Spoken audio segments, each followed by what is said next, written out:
Quarter 3 holds July, August, and September. To me, summer months are for vibe reading. You should always be reading something you like and are enjoying, but summer is when you really indulge yourself. Easy reading on the beach, spooky reading by the campfire. But I still have a TBR for this quarter. I just might be even less strict about it than I usually am. For every month except July, because July is for Canadian reads. Hi, hello, welcome in. I'm Jerica, and I'm an editor, writer, and all-around content creator, and this is my quarter 3 TBR, which is heavily filled with Canadian reads, a few other fun things thrown in there, and lots of room for additions. In case you're new here, every quarter I drop a TBR, which always has at least one nonfiction book, at least one collections or anthology, at least one novel that is over 300 pages. I'm also trying to keep up with my Okay Fine I'll Read series, which is me reading books that were super popular in the book space that I just haven't read yet. So let's get into it. The first read I want to talk about, as usual, is my nonfiction read. It is also Canadian. It is Hitman, the Untold Story of Canada's Deadliest Assassin by Julian, Sher, and Lisa Fitterman.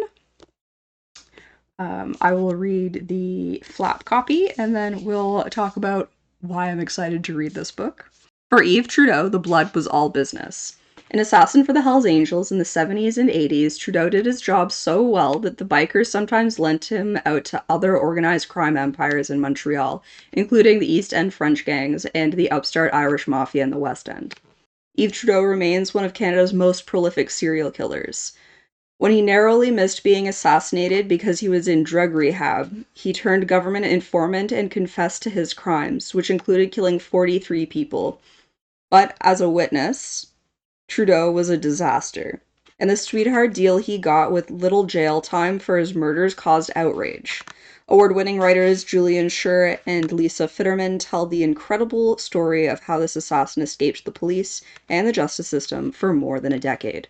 A compelling and revealing account of corruption, incompetence, and murder, Hitman is based on extensive research and exclusive new interviews with police, lawyers, and criminals who knew Yves, Apache, Trudeau, and his dark underworld. So, I already knew that I was going to be reading a bunch of Canadian books in July. And so the last time that I was at my local bookstore, they have like a big section of used Canadian authors, used books by Canadian authors. And so first first I went over there, and that was like all fiction, so I did pick up a couple books from there, but then I went down into the basement, which is mostly nonfiction, and I just happened to find a Canadian book that sounded interesting. I do really like true crime, although I don't think I've ever read true crime. It's kind of like horror, where I've watched a lot of it and not, or listened to it. I just started a new true crime podcast, actually. But my mom read a lot of true crime growing up, so I have no idea how I've never gotten my hands on a book. So it's Canadian, it's true crime, and it was like a surprising find. So I'm excited to read it for those reasons.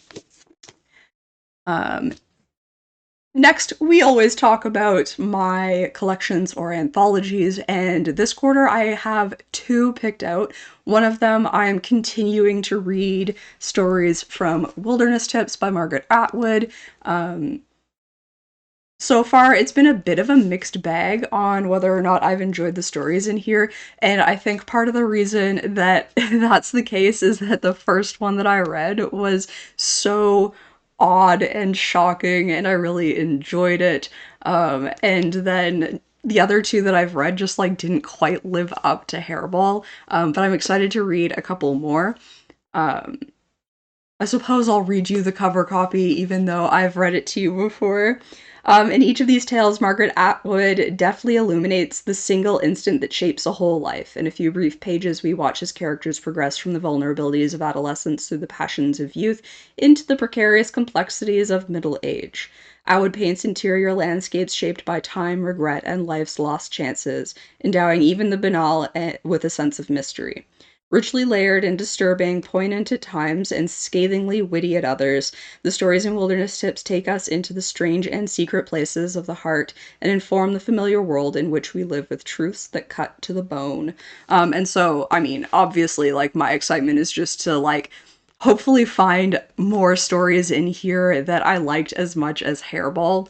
There are a lot of opportunities. We've got 1, 2, 3, 4, 5, 6. 6 that I haven't read yet. So we'll get through a couple of those for sure. But we have another one, and this is kind of like this is a strange one.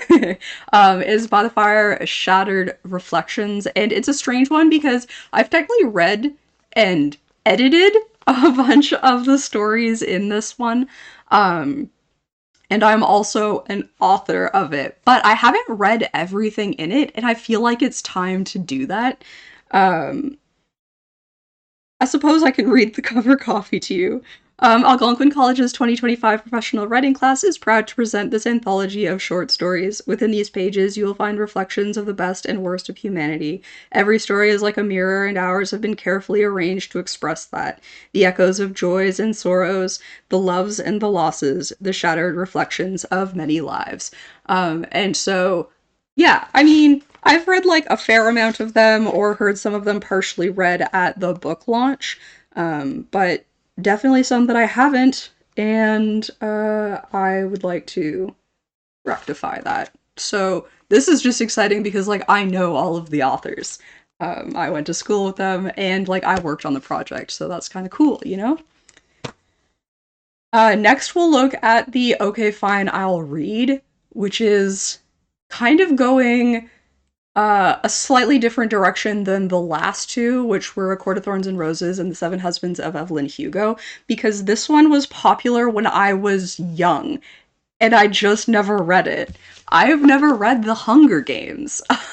So let's read the flap copy, although I'm sure many of you are quite familiar with this.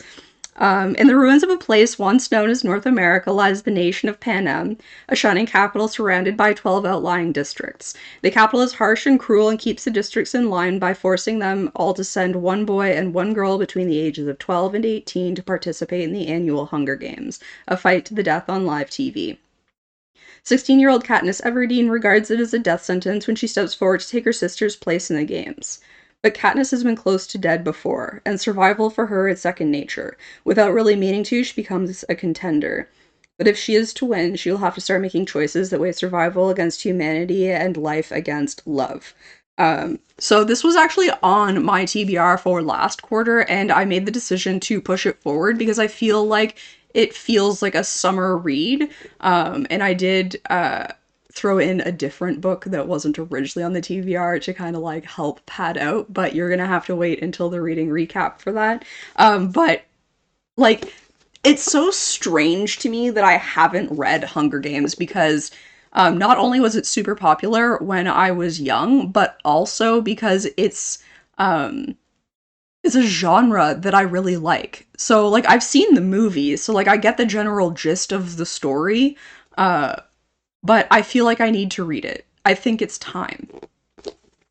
Next, we're going to look at the large book, technically not the largest book. Some of those, I think 2 of those are longer than this one, but I have to pick one that's like not already in a category, right? I don't know if that's a real, I don't know if that's a real thing that I have to do, but I'm making the rule right now. So the next one is going to be, and this isn't even the longest one in the ones that are left, but this is like part of the core TBR. I don't know if that makes any sense to you. It's just how it works in my brain, but it's Mexican Gothic by Sylvia Moreno-Garcia. This is another book that we talked a little bit about in one of my college courses, the same one that made me read Split Tooth like a couple of years ago, and I just finally got a copy of Mexican Gothic. I happened to find it in that Canadian fiction section at the bookstore, and I was just really excited to see something like actually already on my TBR that I could pick up. And there were actually 2 of those books. We'll get to the other one in a little bit. Let me read you the flap cover. He is trying to poison me. You must come for me, Noemi. You have to save me. After receiving a frantic letter from her newlywed cousin, Noemi Tabuada, sorry, heads to High Place, a distant house in the Mexican countryside, unsure what she will find. Noemi is an unlikely rescuer. She's a glamorous debutante, more suited to cocktail parties than amateur sleuthing. But she's also tough, smart, and not afraid.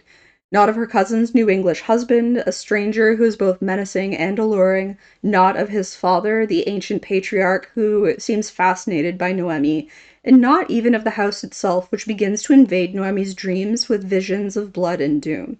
Noemi's only ally in this inhospitable place is the family's youngest son, but he too may be hiding something dark, for there are many secrets behind the walls of High Place, as Noemi discovers when she begins to unearth stories of violence and madness.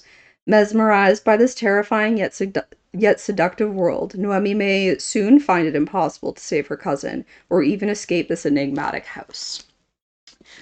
So a lot of my excitement comes just from like the conversations that we had and the like couple of quotes that I saw while we were discussing this book in that course. But I love the dark. And so this like seemingly maybe like haunted or like otherwise like the atmosphere of the house has so much to do with the story. I'm just like really excited to read the atmosphere, and there's been another layer added on top of my excitement for this book, which is I actually saw Sylvia Moreno-Garcia speaking in a panel at the International Writers Festival, and she just like had some like good things to say. I loved her personality, and so I'm like extra excited to dive into her writing. So that's kind of like the core of the TBR, and I mean, that's not really true. The next one is core simply because it's a Canadian author, and then the one following it, I was expecting there to be more Canadian authors in it. It's kind of a collection, but not really. But I'm getting ahead of myself, so let's look at Under the Ribs of Death by John Marlyn first. Um, this is a book that I found. There was a used bookshop that was closing down that was doing like I think it was like $25 for a bag of books. So you just like shoved books into a bag and then like you paid like a flat price for that bag. And I went to that for my birthday last year, and so we're finally getting around to. I mean, we've read a couple of books from that, but this one I picked up. I will read you the back cover copy. This haunting, perceptive story of a Hungarian boy lost between the customs of his parents and those of the Canada to which he passionately desires to belong is both a moving appeal for tolerance and a vivid recreation of the dreams which live in the heart of an imaginative child as he grows to manhood. So this one I think is a really interesting choice for a Canadian read because it is an immigrant read. And I think that immigrants are like a huge part of Canada's culture. And I think Canada's culture is very interesting. We always talk about America being this melting pot, and I think Canada has done it differently. And I kind of like to refer to it as like a mosaic instead, or a quilt, because I find that like there's less melting. There's a lot more like holding on to culture, and so you can kind of see like these pockets of different cultures like across the country and within cities and things like that. And so I just think that's kind of interesting. And there's not like a whole lot to go on about like how this story is going to go, but I love like the idea of learning about like the blending of those two cultures of Hungarian culture and Canadian culture, the idea of wanting to fit in, and just like all of that. I think is very interesting. And so that's why that guy is on here. The next one is the other one that I found when I was looking at the Canadian fiction section. And I thought there would be more Canadian authors. There's actually only two, and let me see if I can remember who the second one is. Anyway, I picked this up partially to be well, it was already on my TBR. It was something that I learned about that I thought was really interesting, and we'll get to the premise. And it's by Margaret, or it's partially by Margaret Atwood, but there's like a boatload of oh, maybe there's a list on the inside too. There's a boatload of authors. I could have sworn it was Caitlin something, but I don't see a Caitlin here. I'll look it up again and put it up here. But it's an interesting premise. So let me first read the cover copy. As a pandemic sweeps the globe and New York locks down in March of 2020, the rich quickly flee the city for the relative safety of their country homes. For the left behinds, a group of residents in a rundown lower Manhattan apartment building, the only fresh air to be found is on the rooftop, where the tenants begin gathering every night. At first, they cheer at 7 p.m. for the essential workers, then immediately retreat to their phones and books, private and prickly as any self-respecting New Yorkers. But little by little, they start to open up and tell their stories, with each unfolding tale written anonymously by a different major literary figure. I don't know how to say that last name. From Celeste Ng, I'm sorry, and Tommy Orange to Diana Gabaldon and John Grisham, 14 Days is a dazzling, heartwarming, page-turning delight, a celebration of diversity in all its forms, and a collaborative literary experiment like no other. So it's kind of a collection, but from what I understand, it is a novel through. Like, it goes from day 1 to day 14. I believe it follows a timeline. I believe they're, like, interconnected. So it is, like, a collaborative novel, which I think is a really interesting idea. Which is part of the reason that I was so excited about it. Had it not been Canadian, like any Canadian authors, I still would have been really interested in this book just because it's kind of like experimental in its structure, and I think that that's really interesting. Also, I'm just like very curious about the stories that get told by these people who are kind of like stuck where they are through the pandemic, like through lockdown. Uh, because like I remember lockdown and like I was pretty stuck in the one place that I was in. I didn't have a country home to go to. And so yeah, I just think it's an interesting story to tell as well. And there's going to be so many different perspectives, both because the authors are going to have different perspectives, but also because there are so many characters. So that's an interesting one. That's kind of like getting to the end of the list, so we'll see if I get to it. I feel like I've been reading a lot lately though, so that's why this TBR is pretty stacked. We have one more left. I've been like wanting to read this for a while now, and I just like haven't been able to slot it into my TBR because I've been doing the thing of like, oh, like it doesn't fit into the theme of this TBR, but it finally fits kind of perfectly in between summer and fall, I think, and that is Devolution by Max Brooks. It's a horror novel, but also it's got a Sasquatch in it. The Sasquatch feels very summer to me. Horror feels very, October to me. So slotting it in probably for like September, October feels perfect. Let me read the flap copy for you. As the ash and chaos from Mount is it Rainiers or Rainiers? It's probably not French, right? Eruptions swirled and finally settled. The story of the Green Loop massacre has passed unnoticed, unexamined until now. The journals of resident Kate Holland, recovered from the town's bloody wreckage, capture a tale too harrowing and too earth-shattering in its implications to be forgotten. In these pages, Max Brooks brings Kate's extraordinary account to light for the first time, faithfully reproducing her words alongside his own extensive investigations into the massacre and the legendary beasts behind it. Kate's is a tale of unexpected strength and resilience, of humanity's defiance in the face of a terrible predator's gaze, and inevitably of savagery and death. Yet it is also far more than that. Because if what Kate Holland saw in those days is real, then we must accept the impossible. We must accept that the creature known as Bigfoot walks among us, and that it is the beast of terrible strength and ferocity. Part survival narrative, part bloody horror tale, part scientific journey into the boundaries between truth and fiction.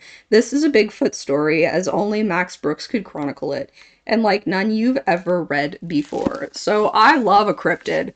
Um, and so I think this being obviously centered around Bigfoot or Sasquatch or Sam Squatch, or there's some other ones that are like more specific that are Sasquatch-esque. I told you I love a cryptid. And I mean, really, like, that's the thing that's like really drawing me to this book, is that it is Sasquatch based. Also, I like horror, but also it's been recommended to me by my partner, and so far he's been doing very well at recommending books. Sometimes he'll read a book and be like, "You won't like this," and so I trust him on that. Generally, at least. But the second he read this, he was like, "You're gonna love this because it's Sasquatch." I'm like, "Fair." So I'm excited to read that. If it doesn't get read in this quarter's TBR, it is 100% getting put into October's and like the fourth quarter. And so, Iggy, please don't step on any buttons. And so, like, it's getting read this year. I have a couple other horrors already lined up too, some of which have also been recommended by him. But I believe that is. Oh, one more book to kind of mention that I don't have to show you. I could because it's downstairs, but it's not my book. If my partner reads and finishes the Dorians, then perhaps I will tack that on too. That might also just get pushed into the fourth quarter because it's also a horror-ish book. It's by Nick Cutter, who wrote The Troop, which I read last year and really enjoyed. I think that's it. Yeah, so I know few people think about the quarter ahead and what they're going to read, but I'd love to know what's up next on your list to be read, or just what you're currently in the throes of, or perhaps even what you most recently read and you really enjoyed. Have you read any of these books? And like, what do you have any like strong convictions about whether they were good or not? Let me know. Please avoid spoilers, or if you want to put spoilers, just like put the first word of your comment as being spoilers so that people can avoid them if they want to. And I would love you to come back and discuss them in my reading recaps when I have read them, still marking spoilers for the people who haven't read them because I just think that that's the right thing to do. Um, I think that's it. So yeah, tell me about your books. Tell me about these books. And thank you so much for watching. I hope you had fun. I had a blast. Catch you next time. Bye. What's the word I'm looking for? Preface. Oh, squeak. Journey between the boundaries. Nope. Part survival narrative. Part survivor. Oh,